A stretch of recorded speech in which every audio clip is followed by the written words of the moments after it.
Hello everybody, and welcome to My Little Pony What Works. As your host, Hornerscore, we'll have a look at new writer Josh Haber's first story in MLP. Will it succeed like Powell or fail like Williams? Let's find out as we look at Castlevania.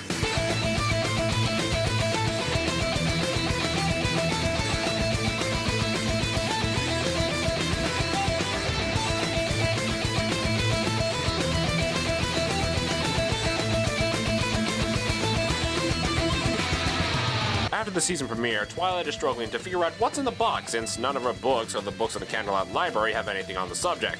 Celestia suggests that she and Spike should check out the library in the ruins of the old castle to see if anything could help. Meanwhile, Rainbow Dash and Applejack are in another contest to see who is the most daring pony, so they decide to see who will stay in the castle the longest.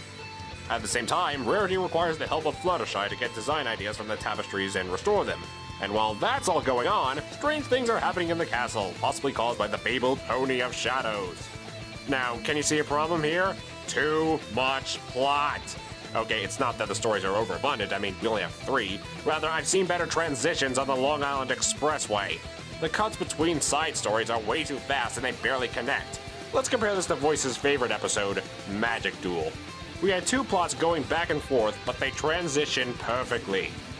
All the transitions were natural. In Castlevania, the transitions actually create more plots to follow and it becomes confusing. In short, the story isn't paying homage to Castlevania, rather it's paying homage to Scooby-Doo. The characters in this episode are incredibly Flanderized. Either that or they were completely unneeded. Let's start off with the former. First off, a competition for most daring pony? Really? What gave you two the idea to have an argument with yourself again? Also, hey, element of generosity. Do you want to help out Fluttershy get the big tapestry down since you can use levitation? Looks pretty heavy. And oh sweet Sombra, what did you do to Pinkie Pie? Talk about somebody who should have remained out of the story. Boys managed to skip over the detail about Pinkie's juvenile behavior because it was a minor nuisance. This, on the other hand, is what happens when someone doesn't get Pinkie's character. The only pony who was remotely in character was Twilight. The only thing I could think of why she was so oblivious was she's hooked on reading the journal. Speaking of, if there's one thing positive I could say for the story, it makes an improvement on the letter system. Rather, the letter system is no more! Now the documentation of the friendship lessons will be in a journal. This is very reminiscent of my favorite episode, Lesson 0, in fixing the letter system of only Twilight writing to Celestia. Now, since only the Earth Ponies remember to write to Celestia, they'll just document it themselves in a diary. It's not perfect, but it's a minor improvement. When I first heard about this plotline, the first thing I thought was, this was going to be an Animators episode. And it shows. Easily the best part of the episode is seeing the inner workings of the castle. In the description of the two sisters' journal, it was intended to be more of a fun house. Add in the dark and grim setting, it becomes a haunted house. I'm still amazed at how they blended the tapestry moving. And as a fan of things that give you goosebumps, you bet your flank I'm a fan of the music. Pipe organ plus orchestral score equals win. Plus, the score definitely has a whimsical Danny Elfman vibe. Almost as if this was a Tim Burton movie. A good Tim Burton movie. You know, it's hard to dislike an episode for flanderizing characters for humor. Heck, it's still good humor. Honestly though, the entertainment comes from the castle itself. I want to know more about the castle and its inner workings. Unfortunately, my investment in the episode was lacking. Not to say I was bored, but rather confused. The story structure is what kills any engagement I have for the plot. Can the moral save the episode?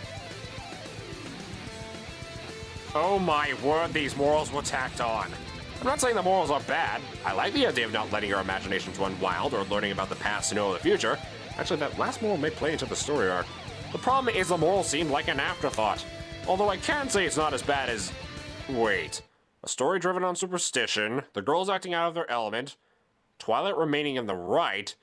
Oh my god, it's bridal gossip done right! I'm serious, this is what bridal gossip should have done! Just take the character setups in this story and put it in bridal gossip. The problems are mostly fixed. I don't know if it was conscious or not, but bravo for fixing it!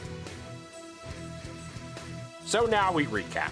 The story structure is a mess, if not predictable towards the end. Characters are flanderized or unneeded, or both, with the exception of being Twilight.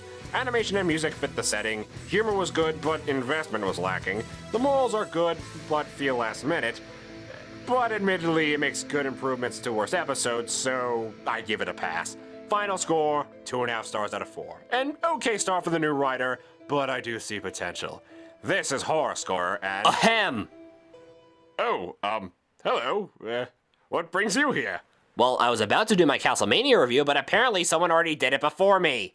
Well, of course, there are bound to be other reviews out there. I meant on my own channel. Oh, you see, the thing about that is, oh, look, a moose! Oh no, I won't let you get away that easy. I'm the voice of reason I'll see for daring don't. Come back here, you pony-fied jack-o'-lantern!